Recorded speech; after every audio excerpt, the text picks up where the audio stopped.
So thank you so much. And by the name of Lutamox Abdul Shai's Office Alwell, Local Government. I'm also a researcher, consultant, examiner. So today's video, it's all about the CV guidance, career guidance, education guidance of the accounting field. We shall talk about the CV, what's entailed in the CV, what's entailed in the cover letter, and some career guidance, which type of education you should have, which type of software you should be knowing, competences. So basically, I will start with the CV. So as usual, we have a template, and these are the basics that you have. These are the main topics that should appear in the CV, or the subtitles. We have the personal information, we have work experience, education background, trainings and certifications. Then after that, you go to computer literacy, competencies and skills, hobbies, languages proficiency. Then you go to the referees. So I'll explain in detail each of that, and then I'll broaden when it comes to the work experience. The first that you should report in your CV should be the personal information. Have your name in bold and capital. Then below it, put the name of the current workstation. Sorry, the name of the current position. Say accountant. Let the word accountant be bold, and should be in bold and small letters. Then below the name accountant, if that's your current work position, you put your current workstation, the current workstation, the name, and below it you put the PO box address. Then below you have to put your contacts. If you have 2 contacts, put them. Then after the contacts, below that contact, you put the email address, put the sex, put the date of birth, and then the nationality. So basically, that's what is entailed in the personal information. So I didn't talk about things like tribe, religion, things like marital status, things like your location. Why do I exclude them? Is that sometimes they may bring a bias somewhere. So someone may like to work best with a certain kind of people. So in order that not to be a reason for your CV not to be selected, you rather don't disclose that information unless you are told to do so. So from personal information, the second is the work experience. In the accounting field, it's thought that you may be your first job as an intern, accounting intern. Then from accounting intern, you went to, maybe you worked as a cashier. From cashier, then you worked as an accountant, then financial accountant, then you maybe become an accounting manager, or personal accountant, some bit of that. So when you're doing your work experience, you begin with your current work, and then when you look through all the jobs, you should make sure that there's career growth. If you have started with the accounting intern, let the next be like let the next part be like account assistant. Then from account assistant, you rise to accountant, then financial accountant, then manager.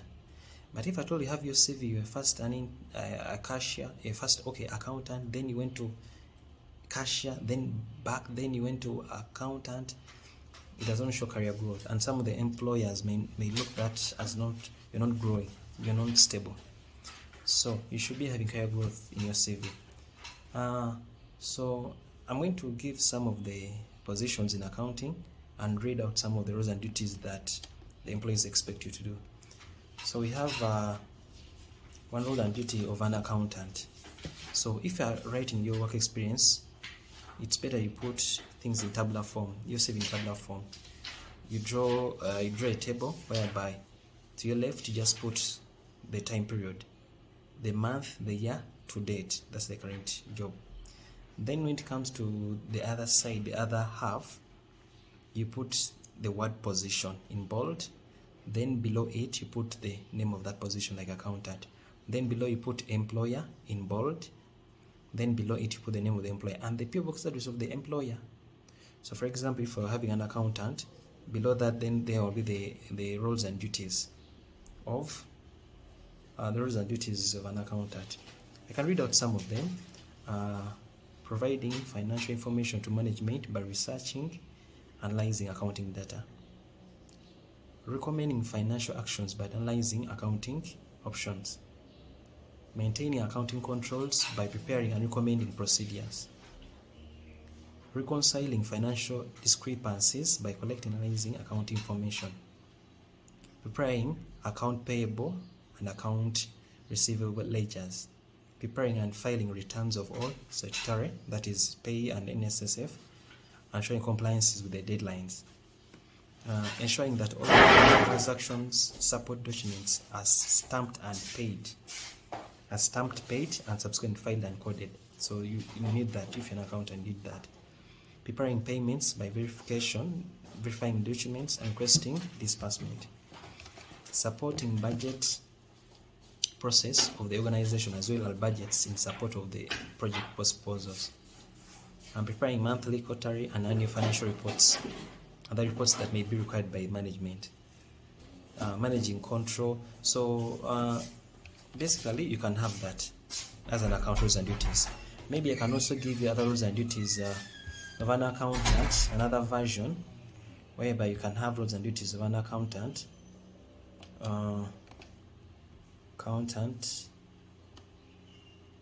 Because sometimes you may be an accountant more than twice, different jobs, so it's better you don't have the same writing of that accountant.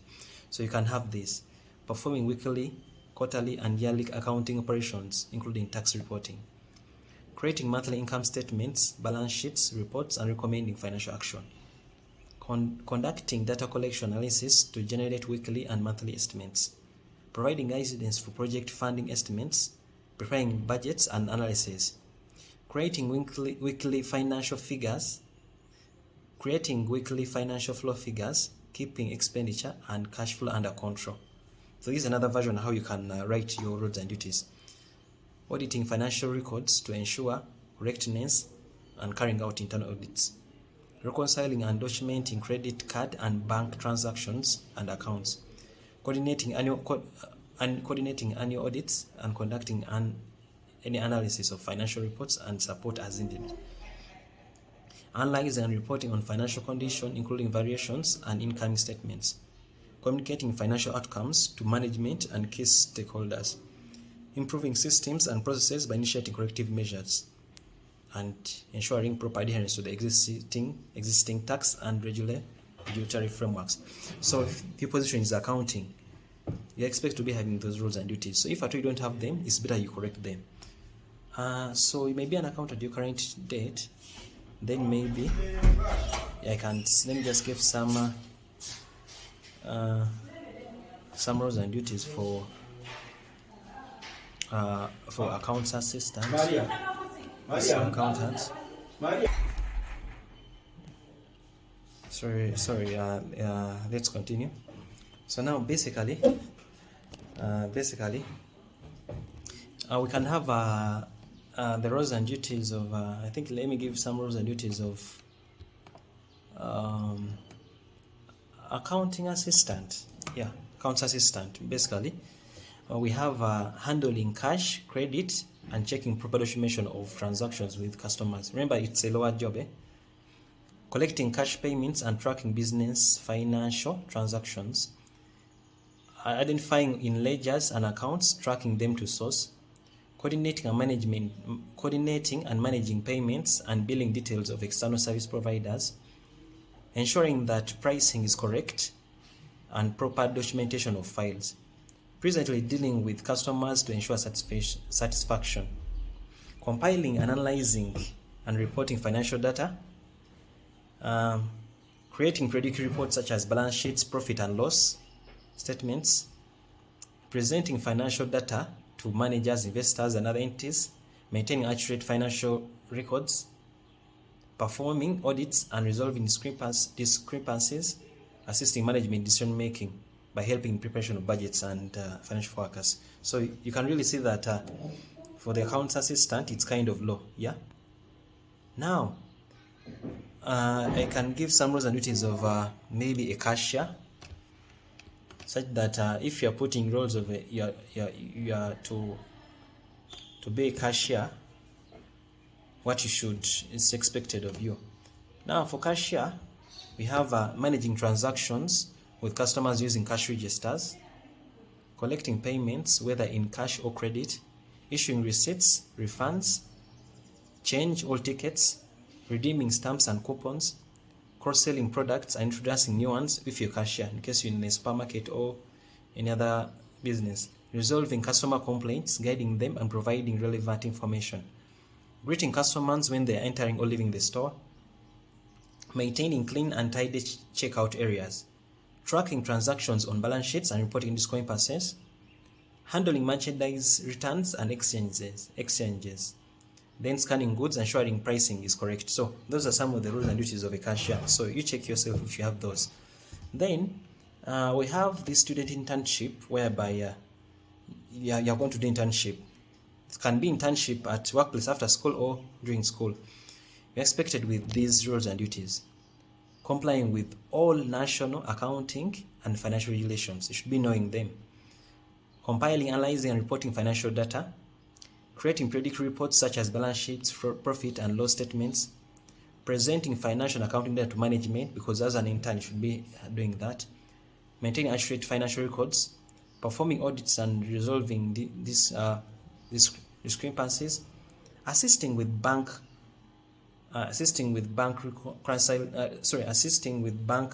reconciliations, budgets and report preparation. So just give assistance.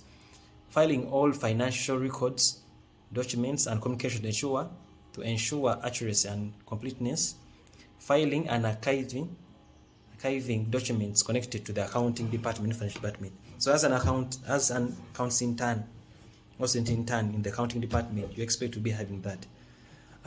So later on, maybe I can give one other role and duty, roles and duties for one position,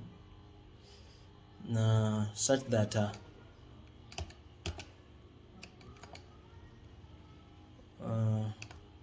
so now maybe that's what I can give for now. Maybe I can give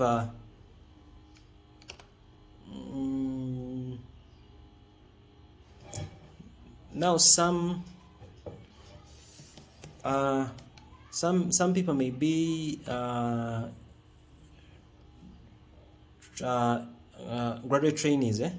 graduate trainees, but in the accounting department.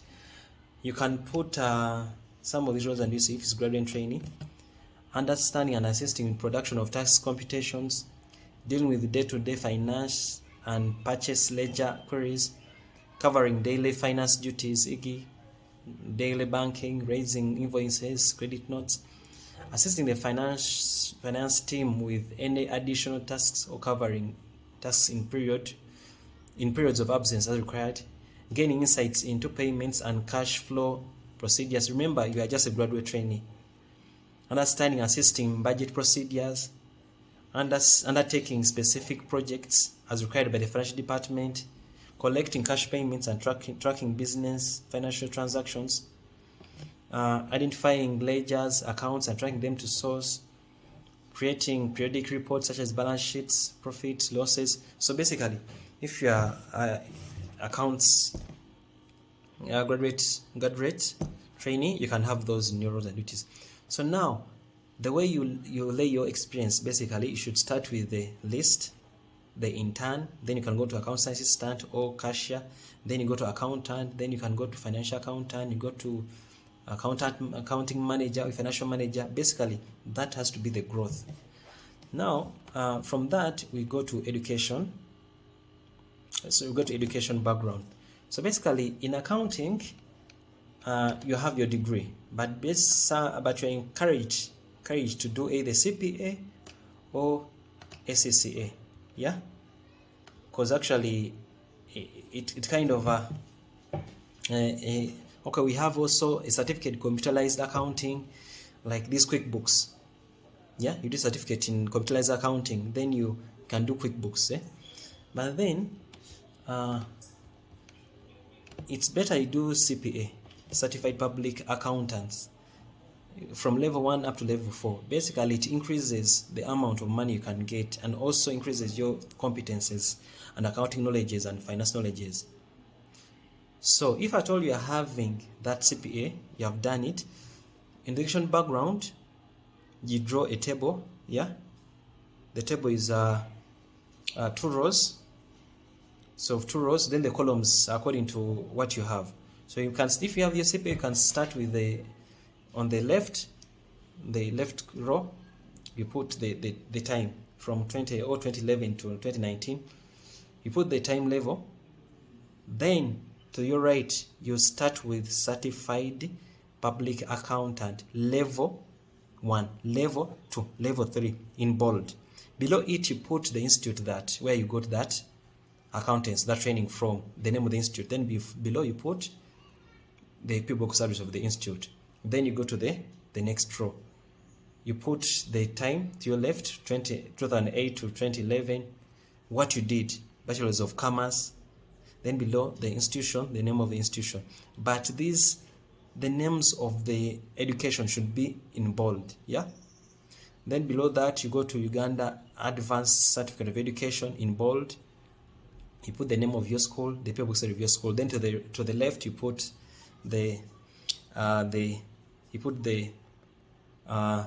year, the time frame. Don't put the months, put the 2005, 2006. Then below that, you put Uganda Certificate of Education, yeah, in bold. Below you put the name of the school, papers of the school. So that's your education background. Now below that, you can have some trainings you had. You do the same. You write, the heading will be certifications and trainings, yeah. Then they will be in capital letter and bold. Then below that, you draw the same table of 2 columns. Yeah, 2 columns. To the right, you put the time frame. Then to the left, you start with the training, the name of the training. Yeah, the name of the certificate. Maybe example, certificate in accounting. It's in bold. Below it, you put the institution that trained you, then the address of it. So you go on, but you start with the latest training. And make sure that the trainings that you put in your CV, let them probably be accounting or something related, or something that is giving capacity building. You cannot be having accounting, then the training you had is in immunization. They are not connected. Even if you have done such trainings, never put them in your CV. So below that, the certification and trainings, you can put registration in professional bodies.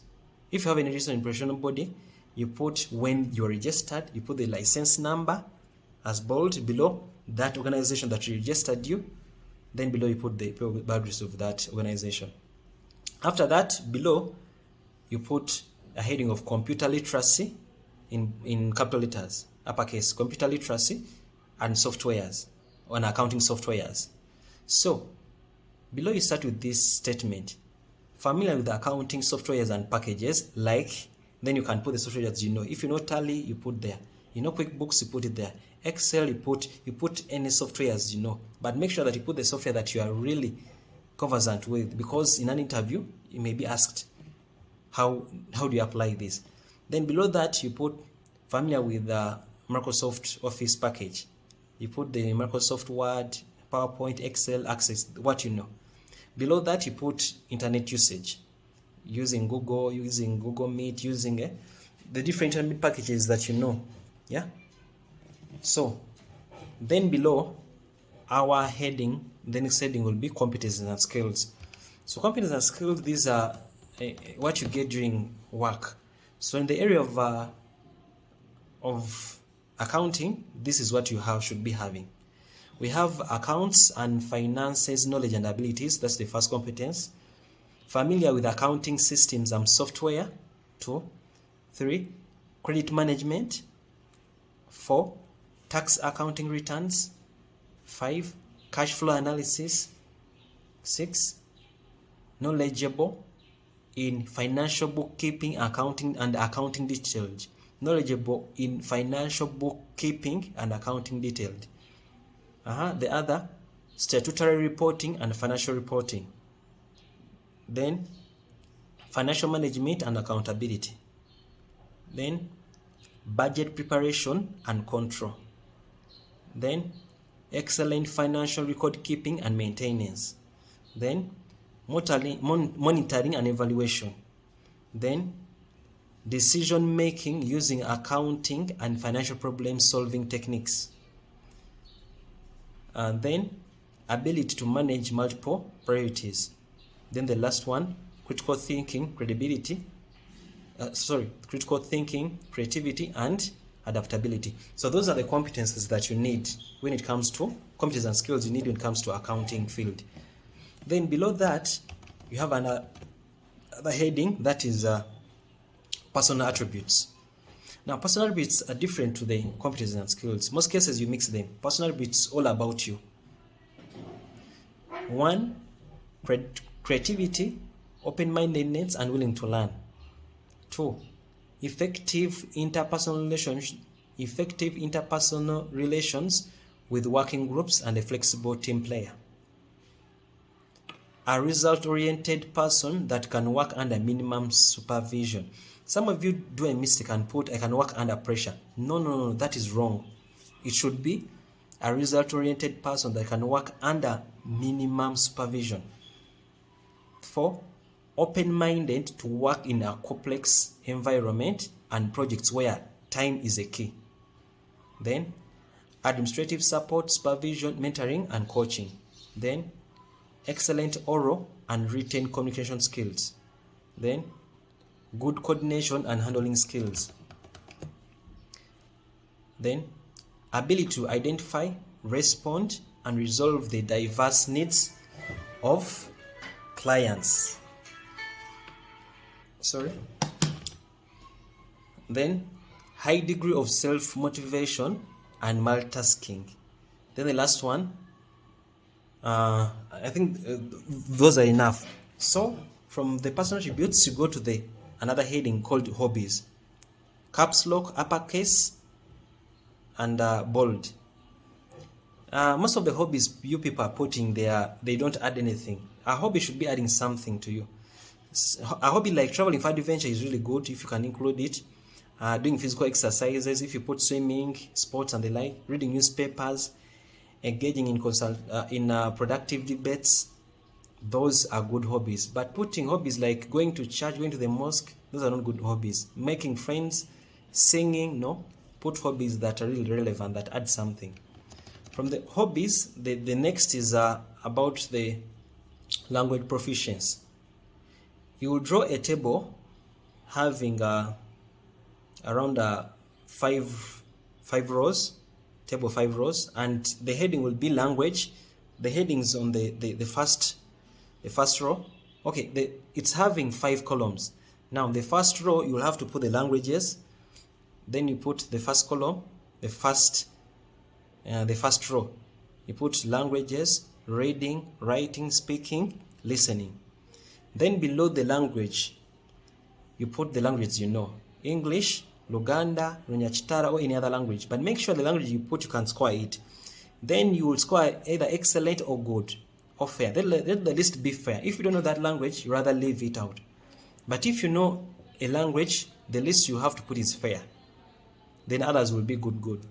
So, and the last part of our CV are the referees. The referees, you put the name. The name should be in bold and should have the title, Mr. or Doctor or something like that.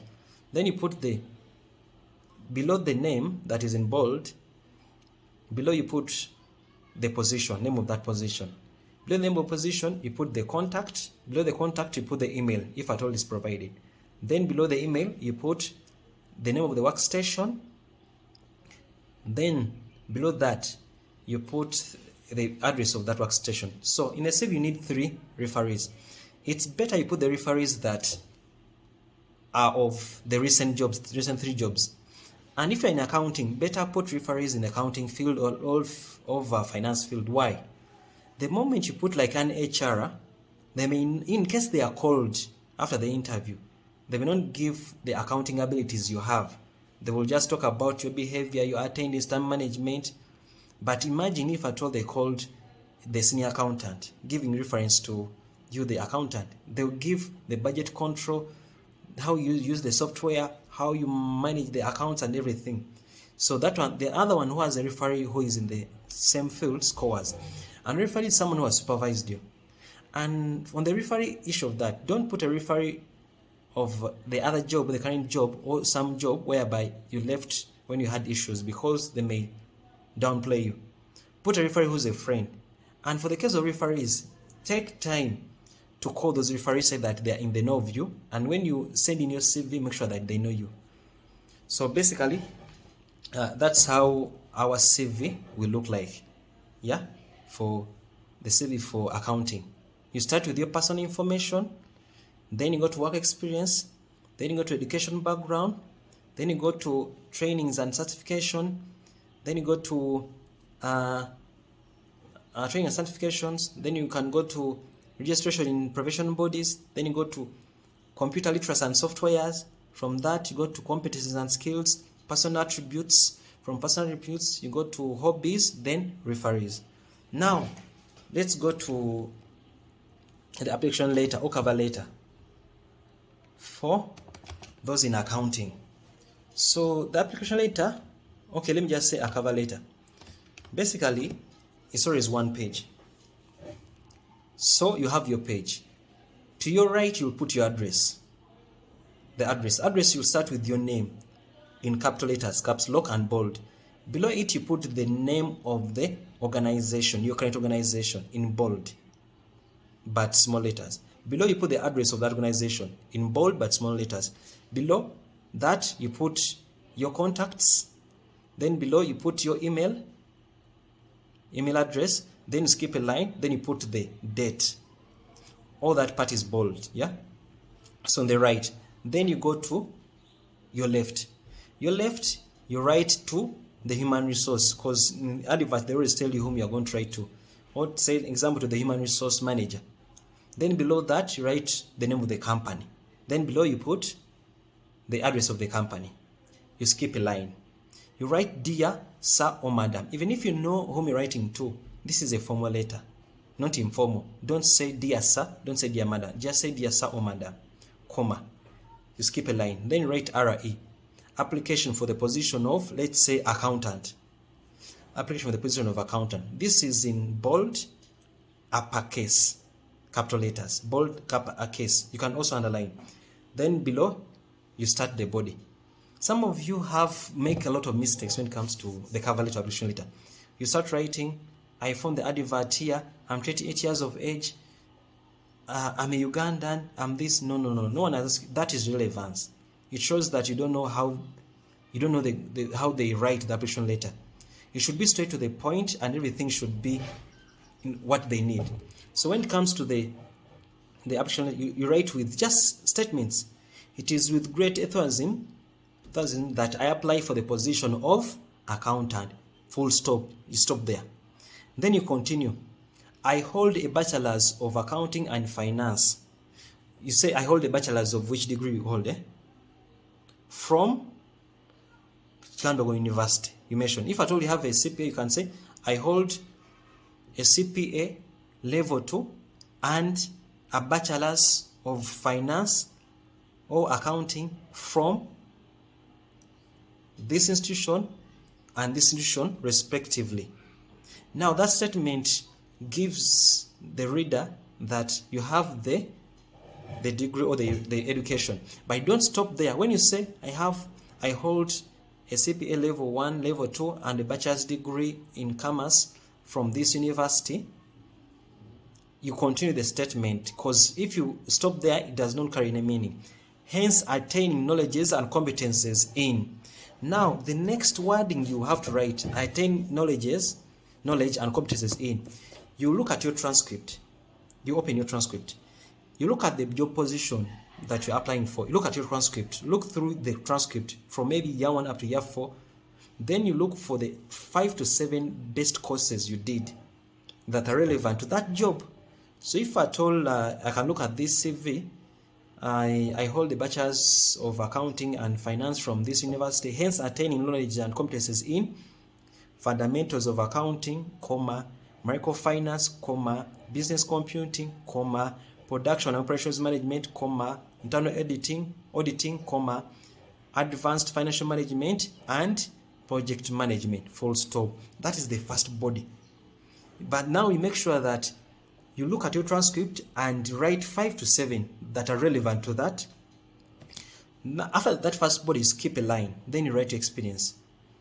My experience as an accountant at this organization, accounting assistant at this, and cashier at this organization. It's better you write around some 3 of the latest in your CV.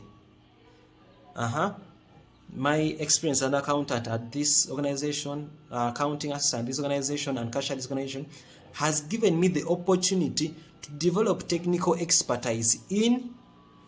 Now, after writing that statement, you have to read about, you go to your competence in your CV, you write them here.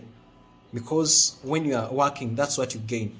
You can put in something like expertise in accounting and finance, analytical thinking, comma, financial decision making, management and reporting, comma, and application of accounting and economics logic, comma, concepts, comma, theories, comma, and tools of analysis, comma. Now that is what you gained, full stop. Then you continue. Therefore, with this education background and work experience, coupled with my sense of organization and detail-oriented approach to work, makes me an ideal candidate for this kind of job. So that's how you conclude with your second paragraph. You have explained the experience, and then the last statement I've mentioned about oriented work approach. It's like summarizing your personal attributes, full stop. Then you skip a line. After skipping a line, you write this statement. I would value the opportunity to join your team of professions where I could develop my skills further, full stop. For more information, comma, please refer to my CV, comma. Then skip a line. Thank you for reviewing my application letter or cover letter, and I will hopefully wait for your response, comma. Sorry, full stop. Then you skip a line. Then you say yours sincerely, comma. You skip some like 2 lines where you put your signature. Then you write your name in bold. Yeah. Below your name, you write the current position, say accountant. Then below, you write the current workstation name. So that's a formal letter. It shows that you are writing from this organization right to that organization. So basically, that's how accounting CV and accounting cover letter application should look like. So thank you for listening. Don't forget to subscribe. Have a good day.